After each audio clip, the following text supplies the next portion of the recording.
Hi friends, இன்றைக்கி எல்லாரோட favourite டிஷ்ஷான கத்திரிக்காய் முருங்கைக்காய் மாங்காய் சாம்பார் தான் பார்க்க போகிறோம். பர்ஃபெக்டாக டேஸ்ட்டாக எப்படி செய்யுதுன்னு பார்த்துடலாம். 100 கிராம் துவரம்பருப்பை நல்லா வாஷ் பண்ணிட்டு 4 கப் வாட்டரில் வேக வச்சு எடுத்து வச்சுட்டேன். ஆயில் ஆட் பண்ணிக்கலாம். கடுகு அரை ஸ்பூன், வெந்தயம் அரை ஸ்பூன், சீரகம் 1/4 ஸ்பூன், காய்ந்த மிளகாய் 1, 10 பல் பூண்டு தோலோடு நல்லா நசுக்கி ஆட் பண்ணிடுறேன். கறிவேப்பிலையை ஆட் பண்ணிக்கலாம். பூண்டையும் கறிவேப்பிலையும் ஆயிலில் நல்லா ஃப்ரை பண்ணிவிடுவோம். 2 வெங்காயம் குட்டி குட்டியாக கட் பண்ணி ஆட் பண்ணிக்கிறேன். இது நல்லா கலந்து விட்டுடலாம்.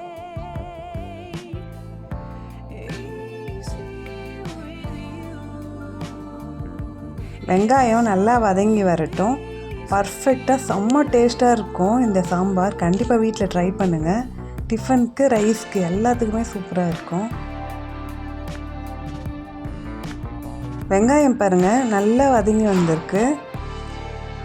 அடுத்து நம்ம தக்காளி ஆட் பண்ணிக்கலாம். 2 தக்காளி குட்டி குட்டியாக கட் பண்ணி ஆட் பண்ணிக்கிறேன். இப்போ இதை மிக்ஸ் பண்ணிடலாம்.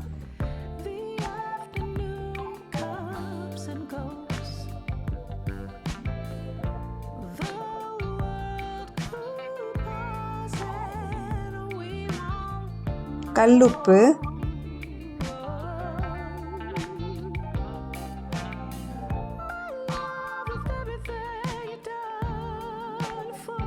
மஞ்சள் தூள் அரை ஸ்பூன் சேர்த்துக்கிறேன். பெருங்காயத்தூள்,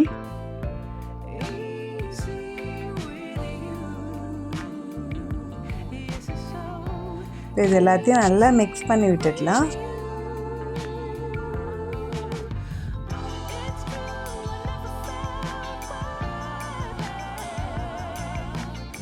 வெங்காயம் தக்காளியில் நல்லா மிக்ஸ் ஆகிருக்கு பாருங்கள், எவ்வளோ கலர்ஃபுல்லாக வந்திருக்கு.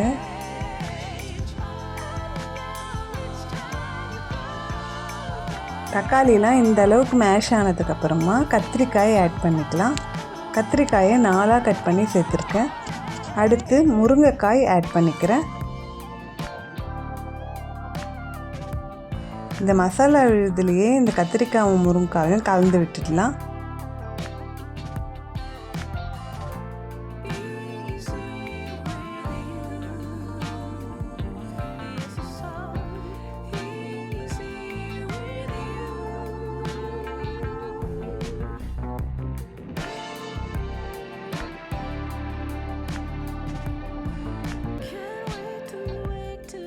இது நல்லா கலந்து விட்டாச்சு. கத்திரிக்காய் மட்டும் கொஞ்சம் கலர் சேஞ்ச் ஆகட்டும், அது வரைக்கும் வதக்கி விட்டுடலாம்.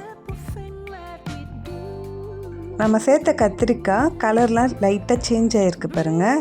இந்த ஸ்டேஜில் பருப்பு தண்ணி 2 கப் அளவுக்கு இருந்தது, வேக வச்ச பருப்பு தண்ணி, அதை ஆட் பண்ணிக்கிறேன். பருப்பு நல்லா வெந்து வந்திருக்கு, அதனால் நான் கரண்டிலே இதேமாதிரி மிக்ஸ் பண்ணிக்கிறேன். அதிலேயே நல்லா மேஷ் ஆகி வந்துருச்சு. இப்போ இந்த சாம்பாரில் இந்த பருப்பை ஆட் பண்ணிடலாம்.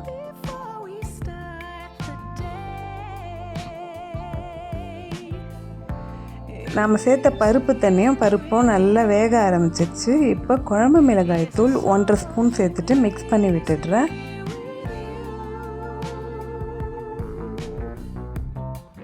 இது கொதித்து வரட்டும். அதுக்குள்ளே கொஞ்சமாக வாட்டர் ஆட் பண்ணிவிட்டு புளியை ஆட் பண்ணிக்கிறேன்.